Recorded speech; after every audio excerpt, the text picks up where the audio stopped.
Hola amigos, muy buenas tardes y bienvenidos al espacio de psicoanálisis y salud mental, un espacio de la consulta de psicoanálisis de Virginia Valdominos, en directo desde Facebook, desde la página de la consulta de psicoanálisis y en diferido también desde el canal de YouTube de Virginia Valdominos. Muy buenas tardes y bienvenidos. El tema que nos convoca hoy son las adicciones, concretamente el alcoholismo y el tabaquismo, un tema que fue propuesto por una de nuestras seguidoras y que vamos a hablar hoy de este tema, adicciones.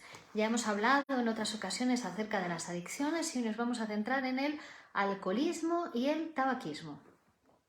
Y además, como siempre, contaré con su ayuda, con sus preguntas, con su participación para que entre todos podamos construir una nueva aproximación a estas temáticas tan extendidas porque el alcohol pasa a formar parte en algunas culturas, en algunos países, de la vida social normal, común, del día a día. El alcohol, el tabaco, pasan a ser elementos de la vida cotidiana, porque no tanto por el alcohol o por el tabaco, sino por la tendencia del sujeto psíquico a la satisfacción pulsional. La pulsión es imposible de parar, es imposible de frenar y la pulsión, por tanto, va a buscar satisfacción sea como fuere. Y ya sabemos que una de las pulsiones parciales más importantes, parciales en el sentido de que todas las pulsiones son parciales siempre, es la pulsión oral, la oralidad, ¿no?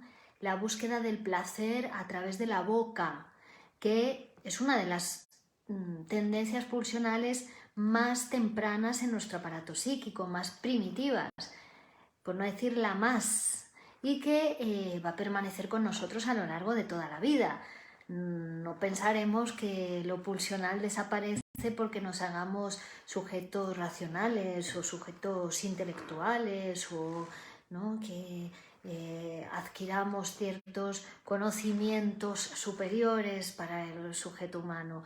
La pulsión no desaparece, la pulsión siempre está presente y de hecho también en esa carrera constitutiva del sujeto, en ese camino de alcanzar las máximas cotas de humanidad en uno, también va a estar presente y participando activamente la tendencia pulsional, el movimiento pulsional, la acción pulsional. De hecho, lo que yo estoy haciendo en este momento, que es hablar con ustedes, conversar, transmitirles esta información, la estoy realizando también a través de la boca, ¿no? Es decir, es la pulsión la que está en juego también. Y hablar y además ser escuchado es una de las máximas satisfacciones que puede encontrar un ser humano, ¿no?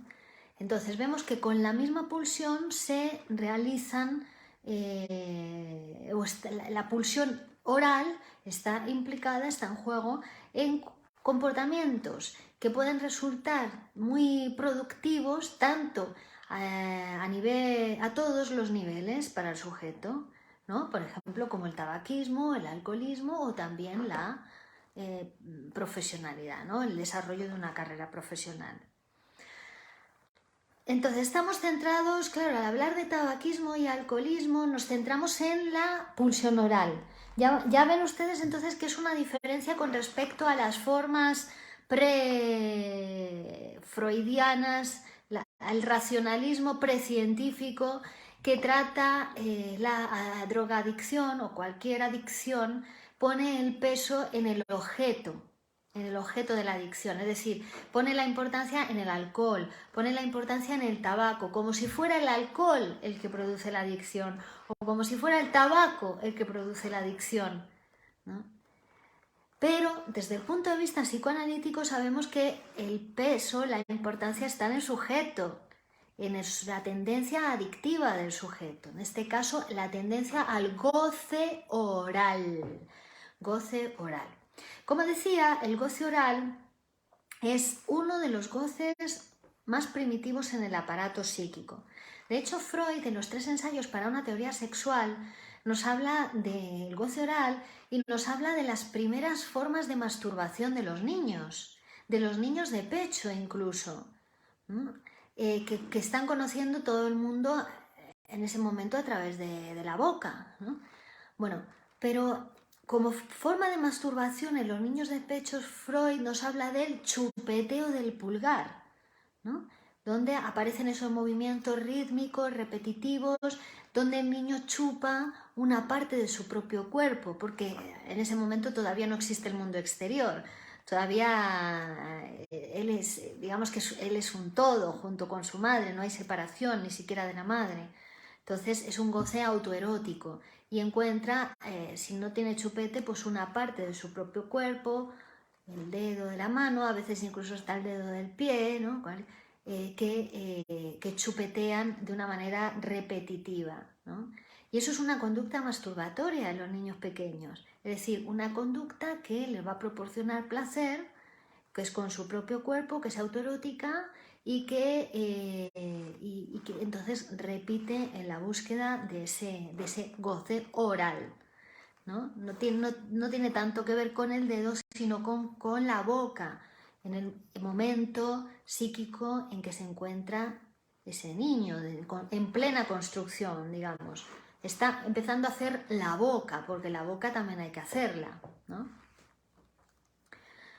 Bien, bueno, pues entonces en ese goce nos centramos cuando hablamos del tabaquismo y el alcoholismo. Tanto es así que podríamos llegar a pensar si no serán también una actividad masturbatoria en ese sentido, en ese placer de la oralidad, de la repetición de ese goce, de alguna manera reprimido, pero mal reprimido o raramente reprimido, que es la masturbación infantil. Una masturbación además muy, muy primitiva, la masturbación del niño de pecho. Freud llega a proponer, ¿no?, que la represión, que cuando una tendencia pulsional, un deseo inconsciente, es reprimido, va a buscar exutorio, va a buscar salida por donde pueda, ¿no? Y entonces dice, en estos debe haber una gran represión, ¿no? Es decir, los grandes chupeteadores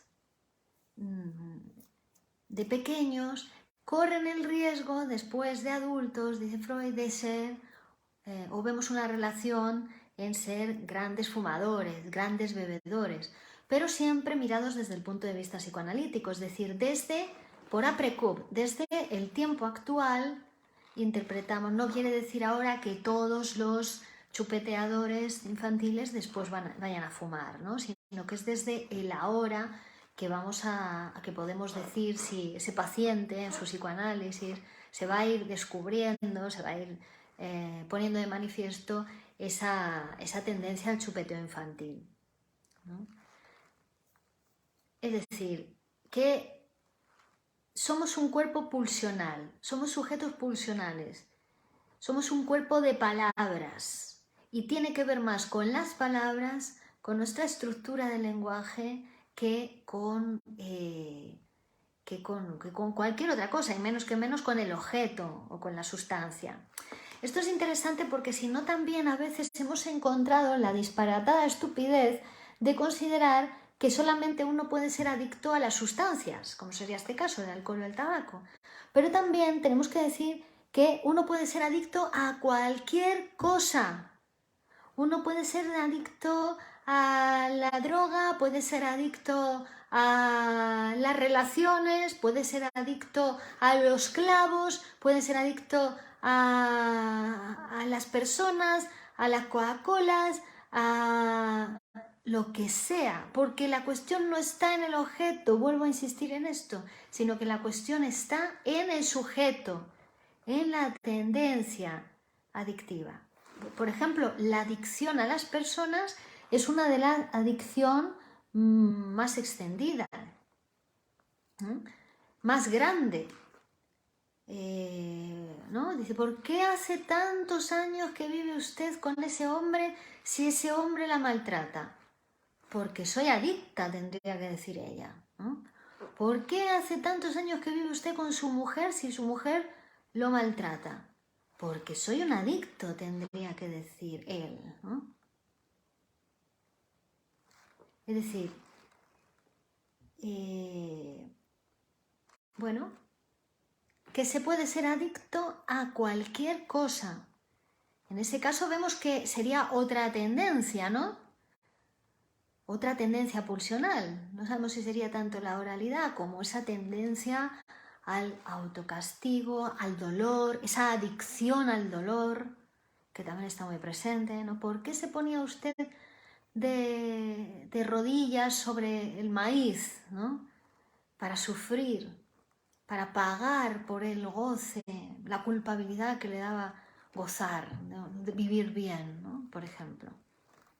Siempre es una tendencia pulsional la que se va a satisfacer en una adicción, o varias tendencias pulsionales las que se van a satisfacer en la adicción. Es decir, es solamente a través del tratamiento psicoanalítico que eso se puede descomponer. Esa adicción se puede transformar en otra cosa, ¿no? Porque luego, como dice Benassa, en personas como yo, que tienen hábitos de goce, las drogas no cuentan. Es decir, que un aparato psíquico sano, un aparato psíquico con hábito de goce, un aparato psíquico que tiene posibilidad de gozar de diferentes maneras, a través de diferentes vías, que tiene varios amores de los que gozar, la droga no cuenta. ¿Por qué? Porque es un aparato donde ya existen hábitos de goce. Por eso es conveniente que los jóvenes o muy jóvenes, porque lo que sucede ahora es que los jóvenes entran a conocer la droga antes que conocer el goce u otros goces. Entonces, claro, se quedan fijados en ese goce infantil de la droga, porque es una satisfacción sustitutiva al final. Mientras que no conocen otro tipo de goces sexuales, genitales, ¿no? Las relaciones sexuales, por ejemplo. Entonces, conviene conocer más tarde las drogas, ¿no? Porque la droga va a ser, y ahora ya me estoy centrando en el tabaco o el alcohol, de lo que estamos hablando hoy, van a ser sustituto de lo que me niego a resolver. Hay una cuestión irresuelta, hay una cuestión reprimida, ¿no? Entonces, cuando es claramente una adicción, ¿no? Bueno, hay algo que me niego a resolver y entonces eso se sustituye con esa droga, ¿no? Estudio, amor, deportes, poesía, sexo. Y si fuera necesario y lo hubiera, trabajo, dice Benassa. O sea, hay algo que no puedo resolver y entonces es una satisfacción sustitutiva. Pero basada en la sexualidad infantil, que constituye, digamos, la sobredeterminación del aparato psíquico, que no se puede escapar a la sobredeterminación inconsciente, es imposible.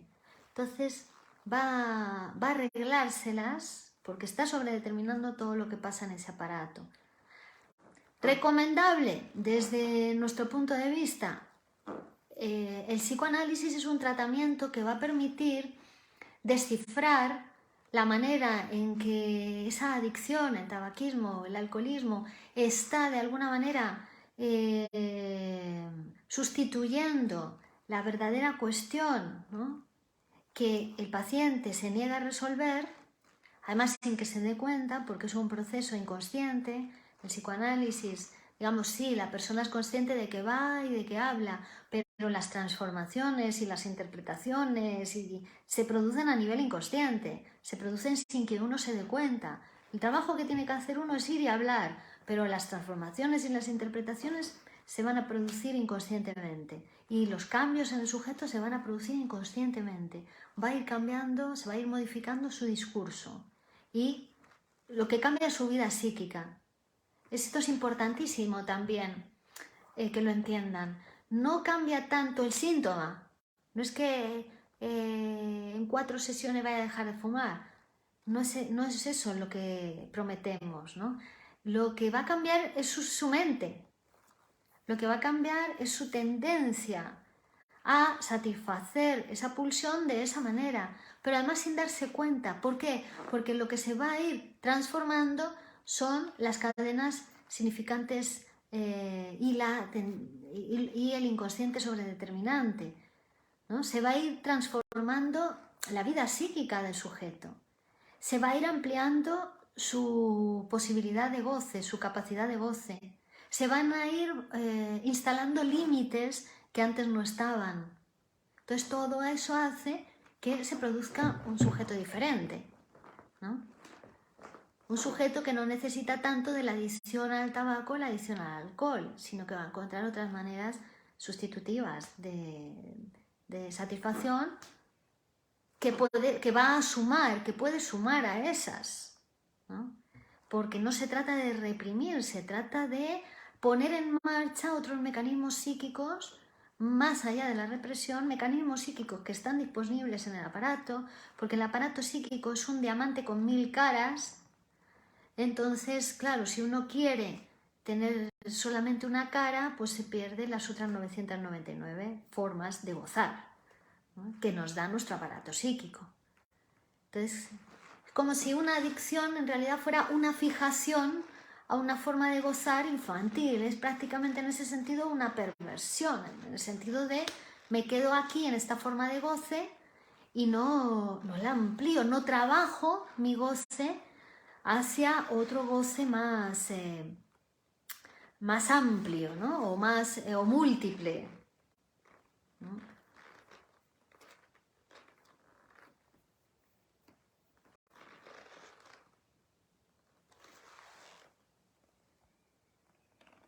Vamos a leer por aquí las preguntas. Chaman Ben lo está viendo. Saludos, gracias por compartir. May del Campo, Carlos Latorre, buenas tardes. Virginia, saludos desde el balcón del Mediterráneo. Hola Carlos. Danisa Ibacache Díaz lo está viendo. Jordán Bernal García, Leandro Briccioli, Claudia Pérez, Marcos Vinocur, Julieta Muñoz, Jesús Flores Martínez. Marcos pregunta, dice, buenas tardes desde Rosario, Argentina, tema muy interesante. Carlos Latorre, todos los fumadores y alcohólicos saben que pueden llegar a cánceres de pulmón y cirrosis hepática. Pero eso no les cura, no les del tabaquismo ni del alcohol, ¿no? Las campañas del miedo. No, porque además muchos de estos comportamientos, digamos, pueden ser digamos, de autocastigo para calmar una culpa inconsciente. Decirle, vas a desarrollar un cáncer, pues no sirve de nada, ya que ese es su inconscientemente la sobredeterminación. Si desarrolló el cáncer, estaba sobredeterminado eso, ¿no? Desde ahí, no es que lo sepamos de antemano, que por fumar va a desarrollar un cáncer, pero si desarrolló un cáncer es que ya había una depresión previa, es que ya había una tendencia a un ataque al yo del sujeto, ¿no? Entonces, las campañas del miedo no sirven. Lo que sirve es psicoanalizarse para autoconocerse y autotransformarse. Recuerden que el aparato psíquico es complejo, que el aparato psíquico está el yo, está el otro con mayúscula, que es el deseo inconsciente, ¿no? Y que se relacionan entre sí. Y el sujeto, perdón.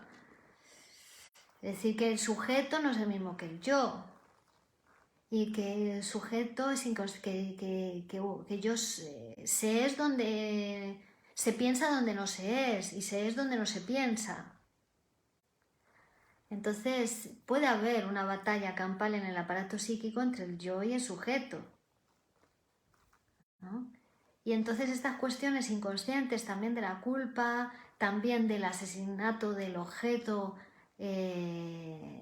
incorporado en el yo del sujeto, que es el que se juega en todas tendencias suicidas o tendencias a estas enfermedades tan graves que llegan a matar al sujeto, que en el fondo son tendencias autolíticas, que no se quiere saber mucho de ello porque es inconsciente y de lo inconsciente no se quiere saber, pero no se puede escapar tampoco lo inconsciente. No querer saber no te exime de padecerlo.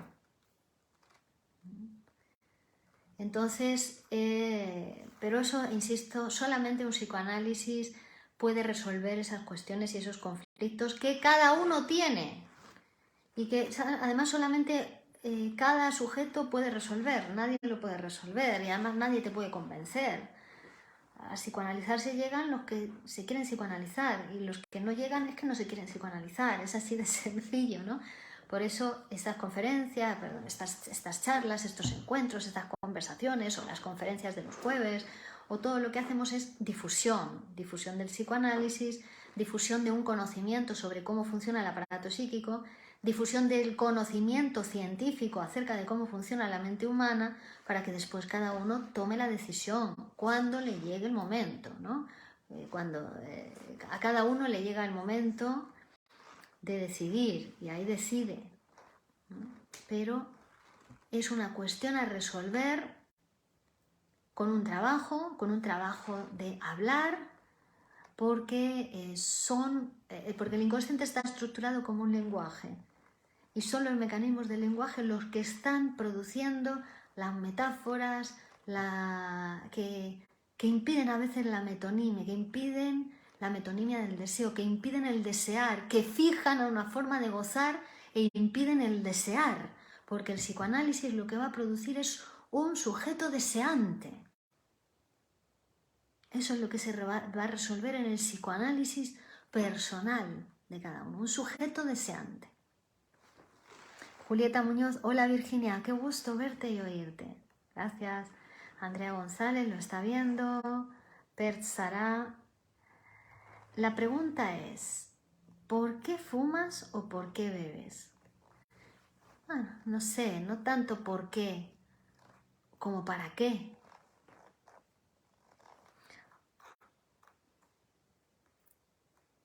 Aleikar Inilotna lo está viendo. Yasenia Aguilar. Per Sara. La fijación oral es lo que produce las adicciones a las sustancias psicoactivas. Pulsionalmente hablando, sí. Económicamente hablando, sí. Después vamos a ver cómo en cada uno están de manera significante en su estado, porque ya si es una adicción, si ya se le ha calificado como eso, si ya en la familia le tratan como un adicto, entonces hay que ver por qué se ha hecho eso significante, qué es lo que se repite ahí, qué cuestión. Entonces es asociando libremente que va a empezar a funcionar el tratamiento. Rocío Hernández dice, ¿la compulsión a enfermar podría ser una forma de goce oral? La compulsión a enfermar, una forma de goce oral. ¿A enfermar de qué? Porque por ahí sí es a enfermar la boca, la laringe, la faringe, el estómago, hasta el intestino. Podría tener que ver con la oralidad. O si tiene que ver con las frases que uno dice. Siempre tiene que ver en el sentido de que es oral, tiene que ver con las frases que uno dice, con lo que uno dice. En ese sentido sí tiene oralidad. El aparato psíquico es extremadamente complejo, dice Carlos Latorre. Por eso te alabo en tu manera de enseñar el psicoanálisis de manera asequible. Y siempre podremos aprender un fragmento, de la realidad compleja que es el psicoanálisis, de la complejidad teórica que es esta ciencia. Les trato de tirar, digamos, un rayo que atraviesa diferentes conceptos, diferentes también ideologías en las que tradicionalmente o normalmente o comúnmente, ¿ven? Mente común es la nuestra, es nuestra mente, común en el sentido no que sea común a todos, sino que es una mente normal, que la de todos es una mente normal, que si se producen este tipo de problemáticas, si lo queremos llamar problemas, de adicciones al tabaquismo o al alcoholismo, ustedes lo tienen que pensar como algo, no que si les pasa esto, ¿no? Algo que usted se puede transformar si quiere. Más allá de su alcoholismo o de su tabaquismo, si le queremos poner esa etiqueta, usted se puede transformar en otra cosa, en un sujeto deseante. Y entonces podrá apartarse de esas etiquetas de tabaquismo y alcoholismo, porque ¿no? Para un sujeto deseante, para un sujeto con hábitos de goce, las drogas no cuentan. ¿Vale? Jordan Bernal dice: hola Virginia, ¿es posible pensar las toxicomanías como una tendencia al narcisismo primario? Saludos desde México. Bueno, el narcisismo primario siempre está también, ¿eh? En muchas, no solo en las está en el sujeto, digamos, el narcisismo primario. ¿Quién se va a evadir de su narcisismo primario? Si el narcisismo es necesario para cuidarse, para no tener un accidente, para no tirarte por un balcón, ¿no? El narcisismo es necesario también. Bueno, en el sentido de que pudiera haber una exageración, un exceso de cantidad, puesto que la salud mental y la enfermedad mental en realidad se diferencian en una cuestión de cantidad. Los mecanismos psíquicos son los mismos en todos los sujetos, ¿no? Pero una tendencia al narcisismo primario también puede ser hay un gran narcisismo primario en la depresión, un gran narcisismo primario en la psicosis. Más bien yo lo vería como una cuestión autoerótica. Bueno, en el sentido de que si hay un objeto, podrías considerarla narcisista o no, porque el objeto pudiera pasar a formar parte del propio sujeto ya, ¿no?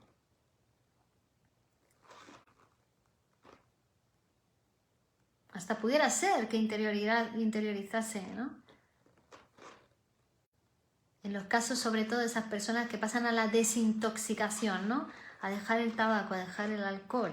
Hasta podría llegar a identificarse con el objeto perdido, ¿no? Y deprimirse. Pero ya hay que ver en cada caso.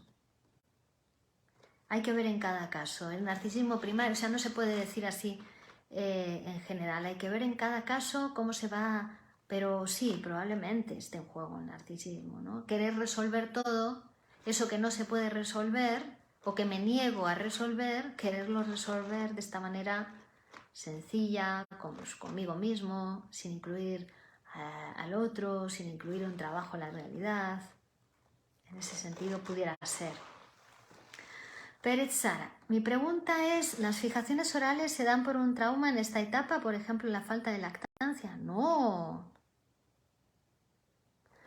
¿Qué va? Las fijaciones orales se dan porque hubo mucho goce oral en esa etapa de la infancia, porque era un gran chupeteador, porque había mucha masturbación infantil, ¿no? Ahí en la boca, porque hubo mucha estimulación, ¿no? Y entonces ahí quedó una fijación. O porque fue muy intensa el goce que esa persona encontró, el goce que el sujeto, que el niño encontró en esa etapa. Entonces, cada vez que después aparece una dificultad en la realidad, un obstáculo, una frustración con la realidad, se siente frustrado, se echa un cigarrito. se siente frustrado con la relación con la mujer o con las mujeres, porque es muy como las mujeres son complejas, las mujeres no son una cosa que se pueda entender.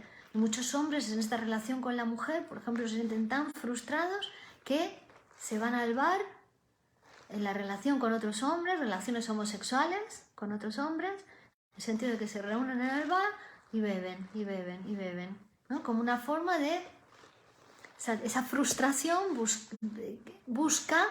tiende a encontrar, a regresar a ese lugar de la constitución psíquica donde quedó fijada parte importante de la libido, de la energía sexual, a ese punto de la constitución psíquica donde le es más fácil encontrar el goce, que sería la oralidad. Entonces, frente a esas frustraciones de la realidad, se va. Además, un goce permitido, un goce social, un goce que incluso son drogas sociales en determinados países, como hemos dicho, drogas que le permiten alternar, ¿no? Satisfacer sus tendencias homosexuales de manera reprimida, de manera disfrazada, viviendo con otros hombres, por ejemplo. Eso es muy común, ¿no? Es narcisista en ese sentido, lo que decías, tienes razón, porque me acabo de acordar de los celos paranoicos, por ejemplo, que se dan en estos hombres, muy comúnmente en los hombres alcohólicos, ¿no? Que estos que se van a beber al bar con los amigos y sin embargo después piensa que su mujer le engaña con todos ellos, ¿no? Que le engaña con otros y llega a tener unos celos enfermizos, paranoicos. Eso es narcisismo, muy narcisista, por ejemplo.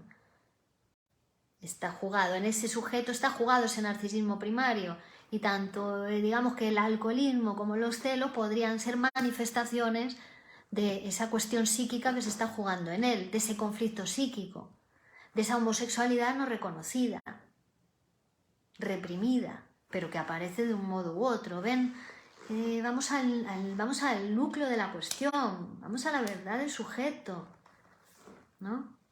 Al núcleo de la cuestión, que tampoco es tan grave, que tampoco se asuste tanto. Claro, asusta porque te tocan tu forma de gozar, que ha gozado toda la vida así y ahora te lo quieren cambiar.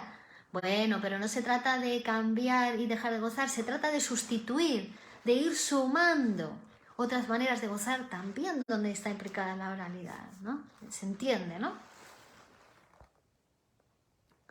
Persara, muchas gracias. Marpes Gil, Natasha Quinn. Pero si el goce saludable, según el psicoanálisis, es sustituir esas fijaciones, en este caso oral, por el goce de hablar, no deja de usar en esa derivación la boca como goce en el hablar. Claro, por supuesto. Si es que la pulsión oral no va a desaparecer nunca. Forma parte de nuestro psiquismo, de nuestro sujeto psíquico y biológico, la pulsión oral. Pero es sumar otras formas de gozar, ¿no? No quedarse detenido solo en esa. ¿no? Y además poder buscar, porque el deseo es metonímico, es decir, el deseo no tiene objeto. Cuando construimos un sujeto deseante, que decimos que es lo que se produce en el psicoanálisis, porque la fijación en el tabaquismo y en el alcoholismo es al objeto. Se ha fijado al alcohol, se ha fijado al tabaco. Pero en realidad la oralidad no tiene objeto, el deseo no tiene objeto, cualquier objeto le sirve. Entonces la sustitución se trata, como el deseo es metonímico, al ser deseante se trata que uno puede desear muchas cosas. Y además nunca va a estar satisfecho el deseo no se acaba con él nunca, no se satisface. Te morirías, ¿no? Por eso estamos vivos, porque el deseo nunca se satisface. Y Eduardo Gabriel Medina dice, buenas tardes, ¿la ludopatía puede considerarse una adicción? Gracias. Sí, en algunos casos sí. Si ya lo ponemos la etiqueta ludopatía, es una adicción. Ludopatía, la enfermedad del juego, ¿no? Porque después se puede jugar sin ser ludópata, ¿no? Es una cosa de cantidad, de nuevo. Hay casos donde es una enfermedad donde es una adicción, mejor dicho, ni siquiera una enfermedad. Hay casos donde es una adicción y hay casos donde no. ¿El sexo oral también es una fijación oral adictiva? Bueno, el sexo oral es otra salida para la pulsión oral, pero bueno, depende de la cantidad, supongo. Pero bueno, es una adicción más sana, es una adicción sana, ¿no? Es decir, que se puede chupar, morder, la boca tiene muchas posibilidades, ¿no? Hay que sumar. No se debe hacer nada. No es que debamos hacer nada. Nada es obligatorio. Nada. Ni nada es bueno ni nada es malo de por sí. Y lo que es bueno para uno no es bueno para otro. Quitemos esas etiquetas de se debe, se tiene. No. Cada sujeto se tiene que psicoanalizar o se puede psicoanalizar, mejor dicho. Cada sujeto que se psicoanalice y entonces ahí verá lo que le conviene o lo que no le conviene. Ya está. Lo que se debe hacer es sublimar en la fijación oral. Por ejemplo, tocar un instrumento que sea satisfactorio en la boca, como saxofón, trompeta. Bueno, esa es una solución muy, muy guay, ¿no? Natasha Quinn, no tiene por qué ser adicción. Claro, exactamente. Bueno, muchísimas gracias a todos. Llegamos la hora de terminar. Es un tema súper interesante, como ven, que podemos seguir hablando de él porque es súper interesante. Planteen los temas que quieren, de los que quieren que hablemos en próximos vídeos. Seguimos el próximo lunes y ya saben, si desean consultar, pueden visitar www.virginiabaldominos.com, que les atenderé con la máxima excelencia y calidad psicoanalítica. Gracias y muy buenas tardes. Les voy a dejar también el link a una encuesta para que puedan valorarme en Google Maps. Muchas gracias a todos. Hay algunas preguntas que se quedan sin contestar, pero es la hora. Seguimos. Gracias.